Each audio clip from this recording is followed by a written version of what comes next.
Selamat malam Bante. Pada malam ini kita kembali lagi di Bincang Dhamma Bante ya. Baik, selamat malam Samanera. Ya. Pada malam ini kita khusus karena memang sebelumnya kita bicara tentang khotbah Buddha yang pertama. Betul. Malam ini kita akan lari loncatnya ke 45 tahun berikutnya. Itu adalah khotbah terakhir Buddha ya Bante ya. Betul. Ya. Ada nggak Bante kalau kita bicara tentang Tipitaka, khotbah Buddha yang terakhir atau sabda yang terakhir disampaikan oleh Buddha itu ada tidak? Iya, yang paling terakhir kan? Yang kalau kita bilang itu sebagai Buddha Pacima Waca. Betul, ya. Jadi memang itu kita bisa menemukan dalam salah satu khotbah Sang Buddha yang sekarang kita kenal sebagai Maha Parinibbana Sutta. Ya.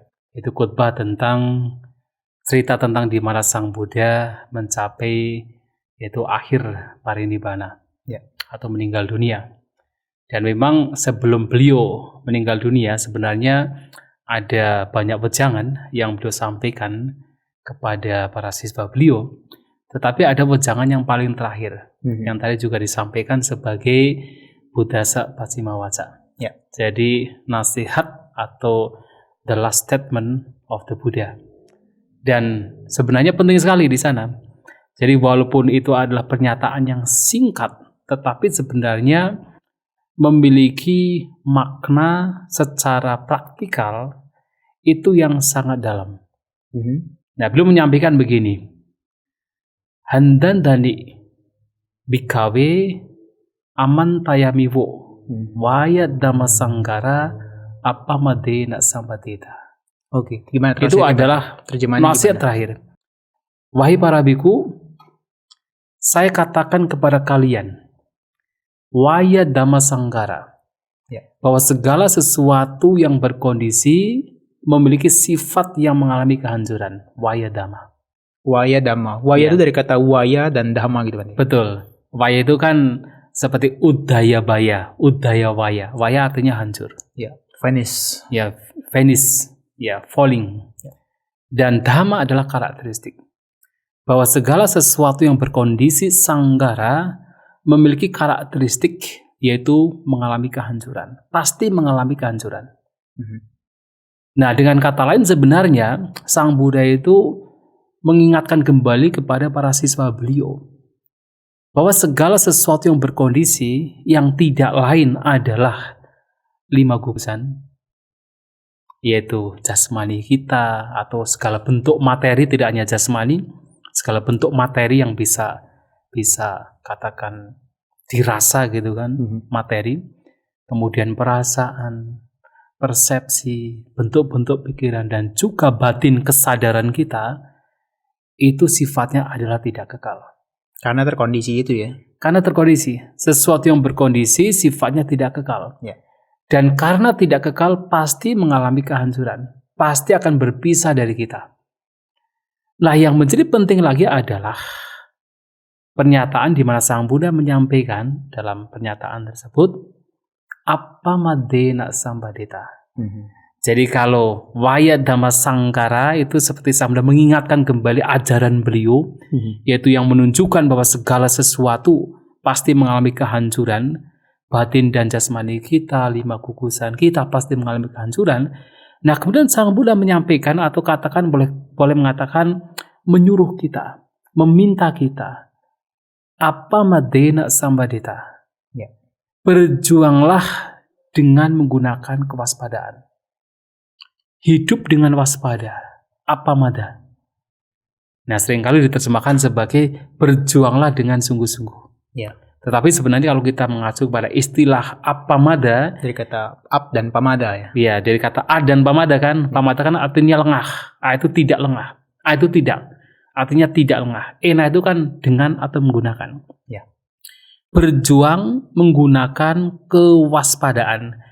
Artinya di tengah-tengah perubahan, di tengah-tengah hal yang pasti mengalami kehancuran, di tengah-tengah hal yang pasti berpisah dari kita, kita harus berjuang, kita harus hidup dengan kewaspadaan. Sampadetha di sini preferensinya merujuk kemana, Bante?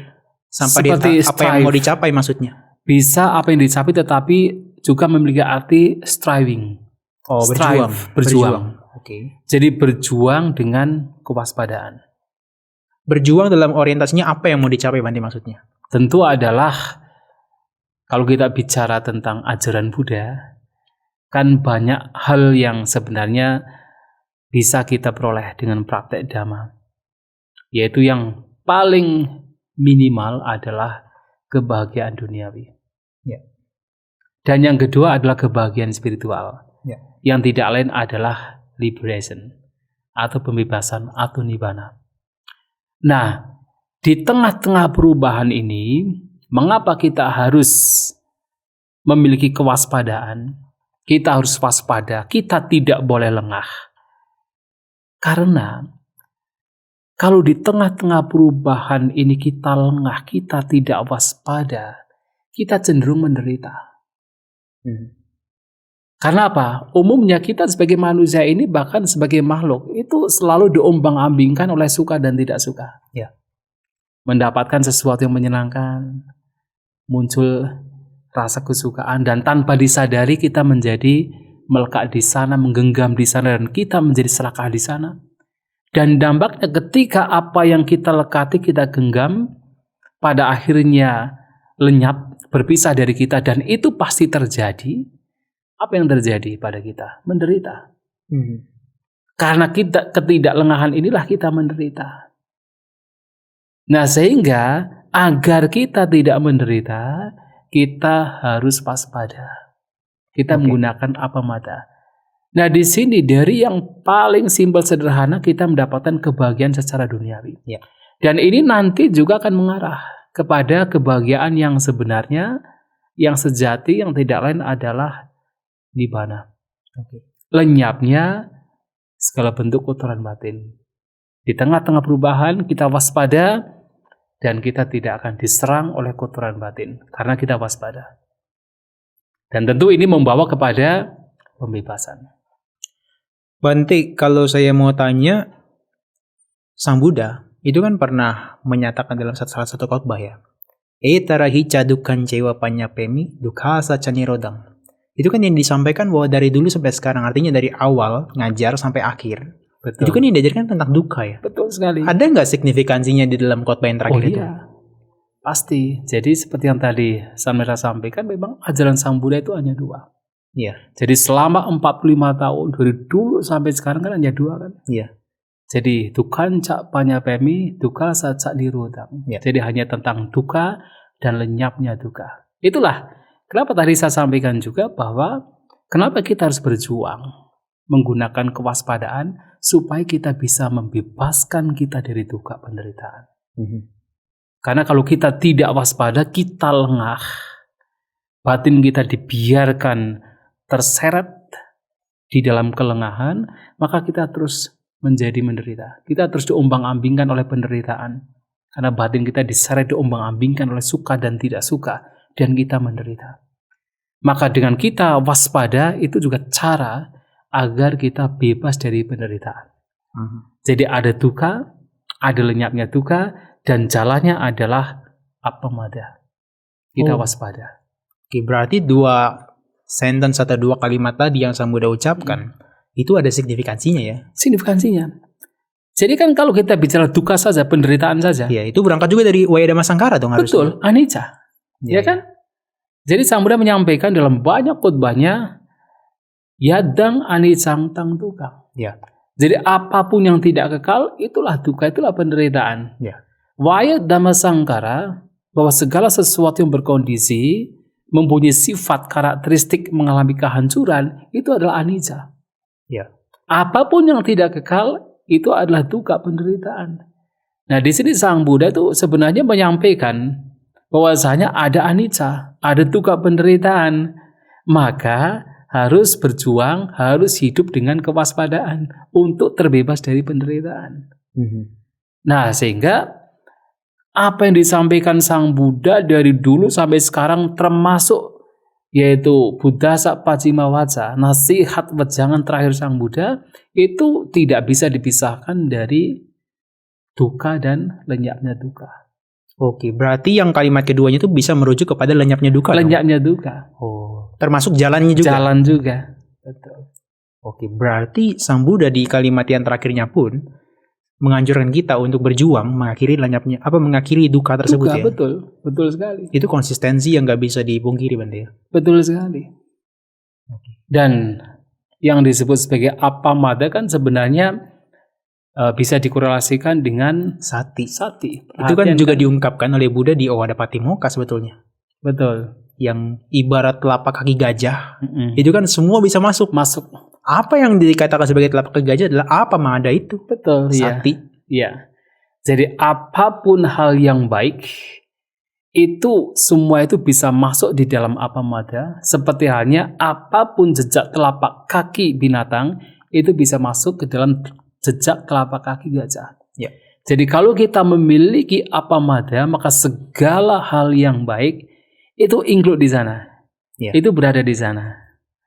Dan artinya kalau kita bicara tentang jalan mulia berunsur 8, yaitu yang terdiri yaitu 8 faktor. Ada samadhi, pandangan benar, ada pikiran benar, sama sangkapa, ada ucapan benar, perbuatan benar, penghidupan benar, daya upaya benar, ada konsentrasi benar, termasuk ada sati, perhatian yang benar. Itu semua bisa masuk ke dalam apamada.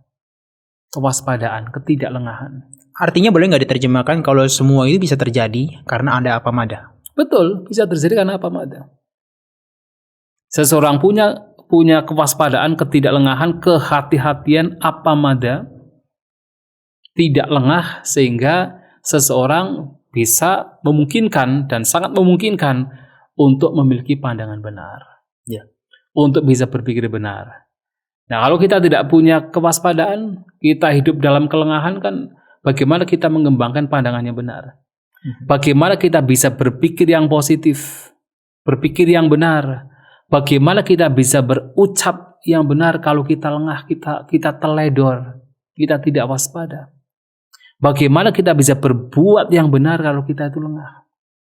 Bagaimana kita bisa yaitu mengupayakan batin kita untuk melenyapkan yang buruk, untuk mengembangkan yang baik kalau kita tidak waspada? Dan bagaimana pula kita itu bisa hidup berperhatian kalau kewaspadaan tidak ada? Wong kewaspadaan dengan perhatian kan memang sinonim. Ya kan? Kan ada istilah apa yang disebut sebagai satibala, kekuatan dari perhatian, pamadena kampati. Pamadena kampati, betul. Betul. Jadi ketika seseorang ini tidak goyah di dalam pamada, di dalam kelengahan, itulah kekuatan sati perhatian. Dengan kata lain, ketika seseorang memiliki kewaspadaan, memiliki ketidaklengahan, itulah kekuatan sati.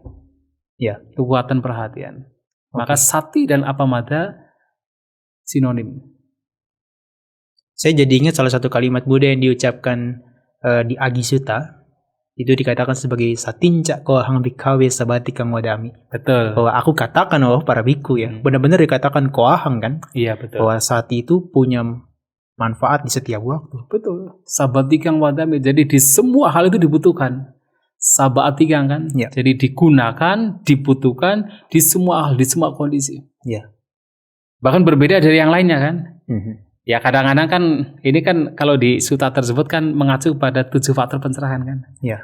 Jadi ada di sana ada sati, ada wirya, dhammavicaya, wirya, piti, passaddhi, samadhi, dan ubeka.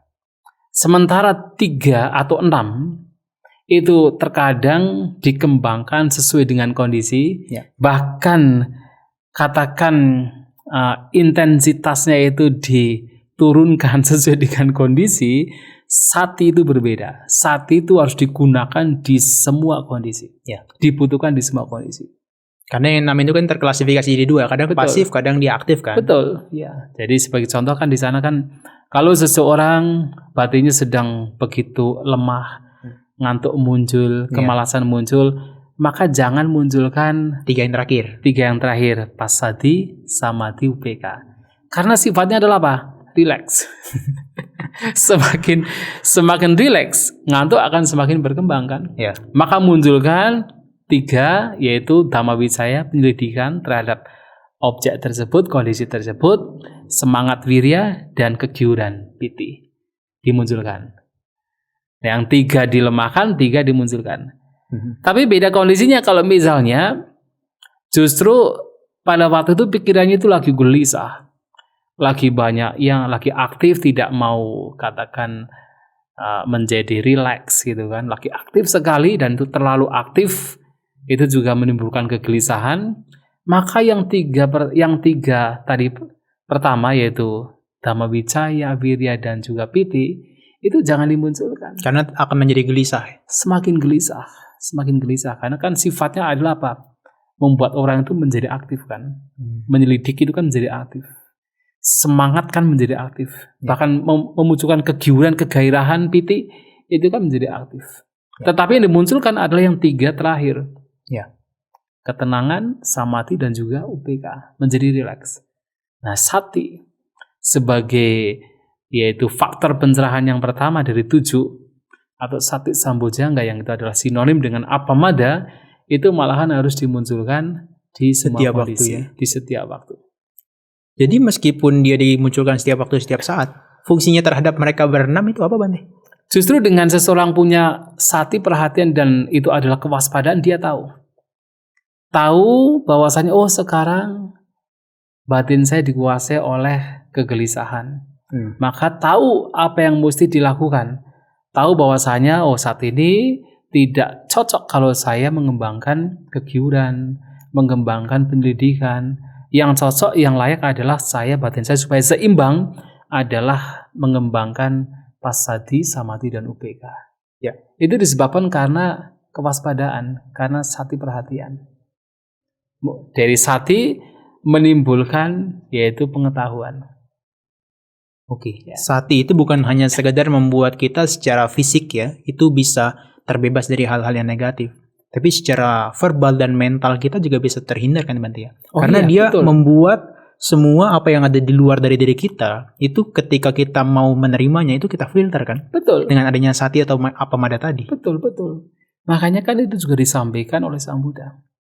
Itu sebenarnya ditanyakan oleh seorang pemuda bernama Ajita Manapuja. Itu di dalam salah satu khutbah yaitu di Parayanawaga, itu khutbah pertama dari Parayanawaga, yang mana di sana ditanya oleh Ajita Sang Buddha, dan pertanyaannya itu dengan apa? Dengan batin.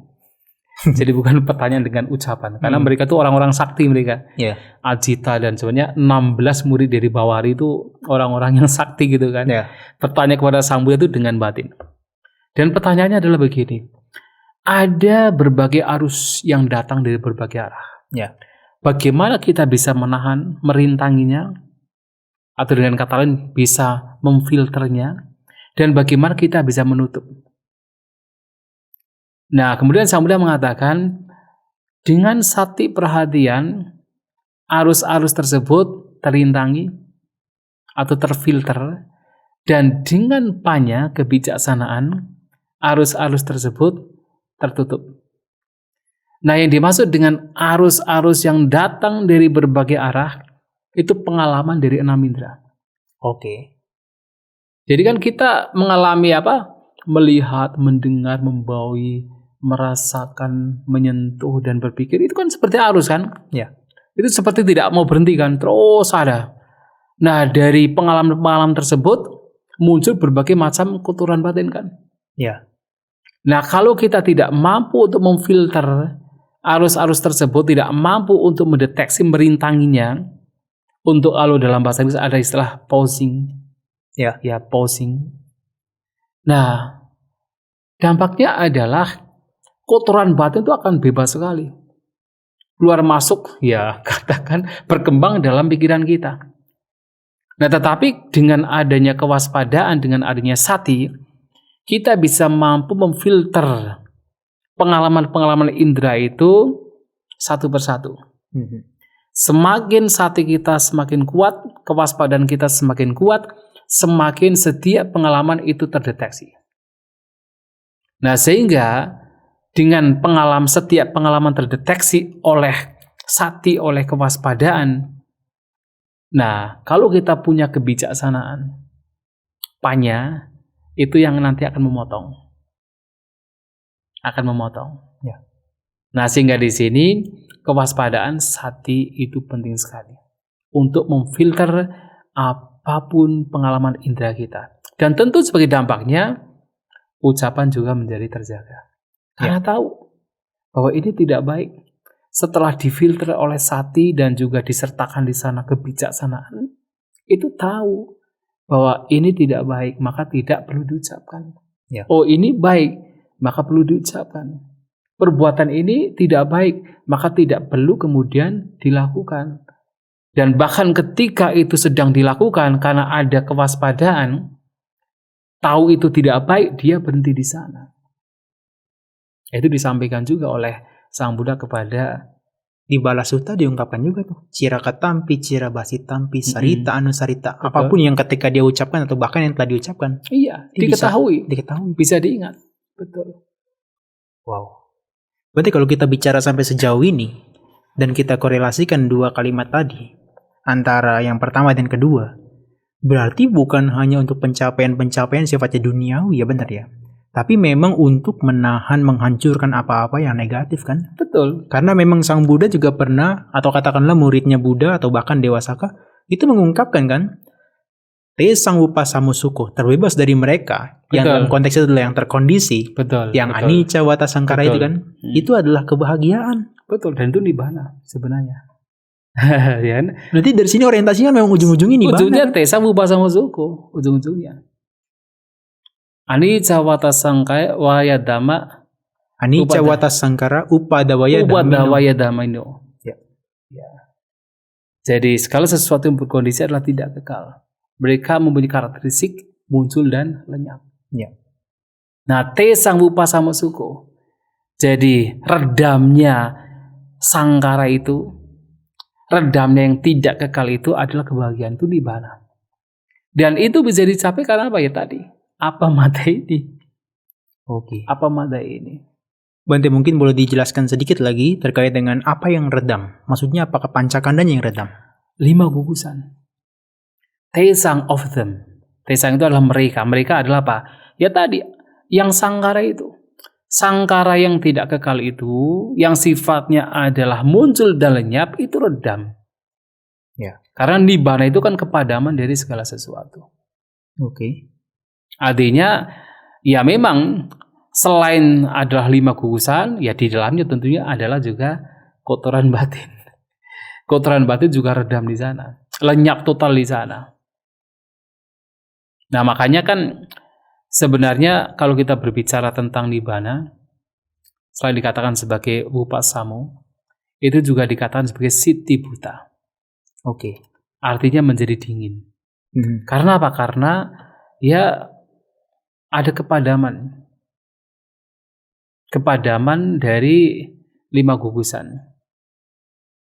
Walaupun tentu itu bukan kemudian diartikan seperti pandangan Ucita Didi. Oke. Karena kalau kita bicara Ucita Didi kan itu adalah pandangan yang berbeda kan. Yang itu tanpa didasari oleh kebijaksanaan.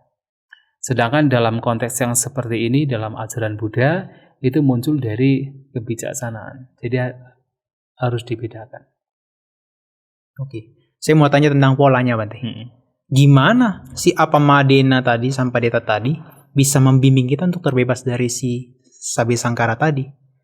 Polanya maksudnya dengan ngapain kita tuh memunculkan Apamada terus setiap saat? Gimana polanya sampai kita bisa menjadi nibbana? Yang jelas adalah ketika seseorang punya kewaspadaan, dia adalah seseorang yang mengembangkan jalan mulia berunsur 8. Oke. Ya, karena tadi kan juga dijelaskan bahwasanya orang yang memiliki kewaspadaan adalah orang yang nantinya akan berkembang di dalam pandangan benar. Ya. Pandangan benar di sini bukan sekedar pandangan benar yang sifatnya masih duniawi, tetapi juga pandangan benar yang juga mengacu kepada maganggang atau faktor dari sang jalan, yang tidak lain adalah pemahaman tentang 4 kebenaran Arya.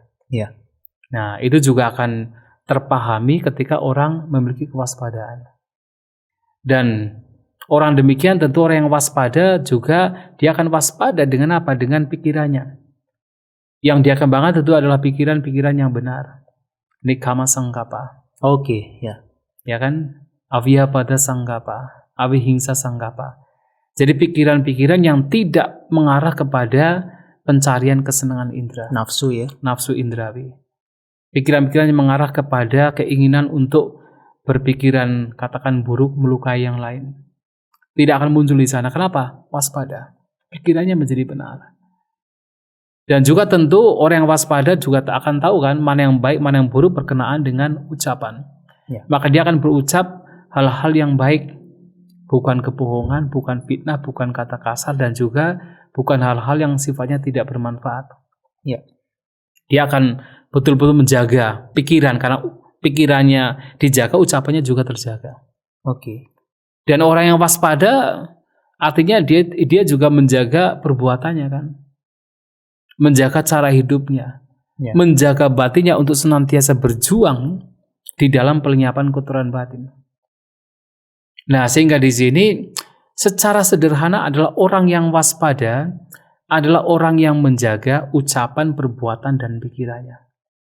Yang semuanya akan terarah kepada pelenyapan kotoran batin di satu sisi, dan yang kedua adalah pengembangan kualitas-kualitas batin yang membawa kepada pembebasan. Orang yang waspada, orang yang punya apamada adalah orang yang demikian. Oke. Jadi tidak terseret ke dalam hal-hal yang justru membawa kepada penderitaan atau membawa kepada semakin seseorang ya terseret di dalam lingkaran tumbal lahir. Oke, karena saya punya dua asumsi nih. Orang-orang di luar sana punya dua asumsi. Satu, Nibbana tuh nggak bisa dideskripsikan kan? Iya.